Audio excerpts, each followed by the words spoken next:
Welcome to YouEd. Human body needs nutrition for its physiological functioning. Proper nutrition is necessary for a healthy lifestyle.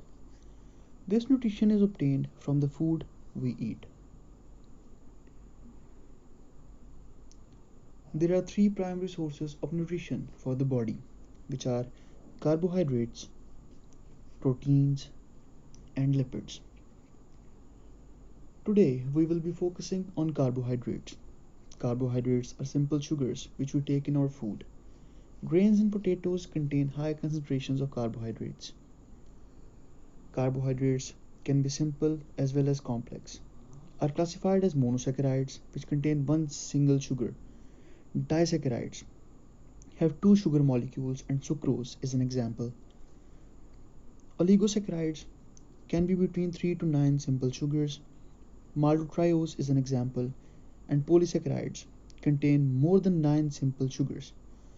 Our diet mostly consists of starch, which can be found in abundance in potatoes. Sucrose, which is also known as the table sugar, and lactose, which is the milk sugar.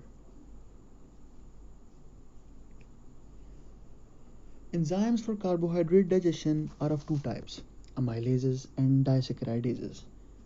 Amylases break down complex sugars into simpler ones, and disaccharidases break down disaccharides into monosaccharides. Amylases are salivary and pancreatic amylase, whereas disaccharadases are sucrase, maltase, isomaltase, and lactase. Digestion of carbohydrates starts in the mouth. Upon contact with saliva, during mastication, saliva contains a carbohydrate splitting enzyme called the salivary amylase. Suppose we take starch, lactose, and sucrose. Starch is firstly converted into dextrin, and lactose and sucrose remain unchanged. The starch conversion occurs due to the enzyme salivary amylase. Contents of mouth are then transferred into the stomach. No digestion takes place in the stomach. So the dextrin, starch, and lactose, when in stomach, are not converted because stomach has a very acidic pH. Due to the extremely low pH of stomach, enzyme salivary amylase gets denatured.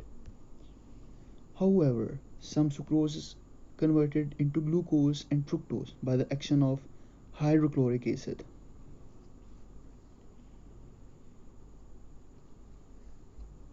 Food from stomach then moves into the duodenum, where it meets pancreatic juices. Dextrin, starch, lactose, and sucrose. In the intestines, when acted upon by the enzyme pancreatic amylase, starch and dextrin get converted into maltose and isomaltose. The main aim of this step is to make two carbon moieties of all the sugars. Disaccharidase enzymes are present in the brush border epithelium of the intestinal mucosal cells, where the monosaccharides are absorbed. Enzymes specific for each disaccharide are present here, which act upon their respective substrates. Lactose is converted into glucose and galactose by the enzyme lactase. Sucrose is converted into glucose and fructose by the enzyme sucrase. Maltose is converted into two glucose moieties by the action of enzyme maltase. Similarly, isomaltose is converted into two glucose molecules by the action of enzyme isomaltase. Final product of carbohydrate digestion are glucose, fructose, and galactose, which are then absorbed from the brush border epithelium into the hepatic circulation. Hepatic circulation moves these contents to the liver, where they become a part of the normal physiological system. Make sure to hit like and subscribe our channel for further updates. Thank you.